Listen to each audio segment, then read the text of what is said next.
పూజ. పూజ అంటే మనం ఒక దైవానికి పూజ చేయడానికి ప్రతినిత్యం ప్రతి హిందూ గృహంలో మనం ఉదయం లేవగానే స్నానం చేసి పూజ చేసుకుంటాం. ఇది ఒక ఆచారం, పద్ధతి. ఇందులో రకరకాలు ఎవరు ఏ సమయానికి చేస్తారన్నది అది ఇంకా ఒక పెద్ద విషయం అయినప్పటికీ మనం పూజ గదిలోకి వెళ్ళిన తర్వాత లేదు మనం గది అనుకోవచ్చు, దేవుడు ముందు ఉన్నప్పుడు అనుకోవచ్చు. పూజ చేసుకునేటప్పుడు కొన్ని అపవిత్ర కార్యక్రమాలు అంటారు.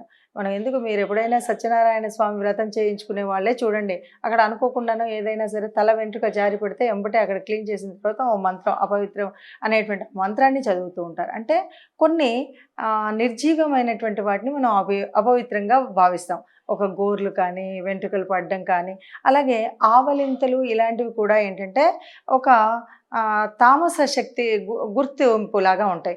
ఆవలింత అంటే నిద్రాణ స్థితికి ముందు వచ్చేది. అలాగే అంతేకాదు మనం అలా నోరు తెరిచినప్పుడు నోట్లో నుండి వచ్చేటువంటి ఒక రకమైన దుర్వాసన అనొచ్చు, లేదంటే ఇంకేదైనా తుంపర్లు అనొచ్చు. ఇలాంటివి ఏవి పడినా కూడా మంచిది కాదు అన్నది మనకు చెప్పేటువంటి భావన. అంతేకాకుండా వీటితో పాటు వాష్రూమ్కి వెళితే మంచిదా కాదా అంటే మనకే తెలుసు. మనం ఎంత పవిత్రంగా ఉండాలి అంటే మానసికంగా ఎంత పవిత్రంగా ఉంటూ పూజ చేస్తామో శారీరకంగా కూడా అంత పవిత్రంగా ఉండాలి అన్నది మన భావన. ఎవరో ముసలి వాళ్ళు ఉన్నారు, తప్పని వాళ్ళు ఉన్నారు అంటే అది వేరే సంగతి.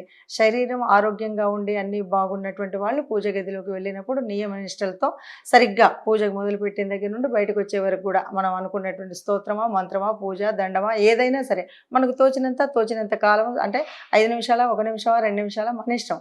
మనము మన ఇష్టదైవాన్ని ప్రార్థించినంత కాలం మనం ఒక నియమంతోనే ఉంటాం. అక్కడ ఉన్నంత వరకు ఆవలింతలు కానీ ఇంకేదైనా అంటే నోటి నుండి తుంపర్లు పడేటువంటిది కానీ, ఎవరికైనా అర్జెంటుగా నేను టాయిలెట్కి వెళ్ళాలి అంటే వెళ్ళిన తర్వాత స్నానం చేయడమే మంచిది.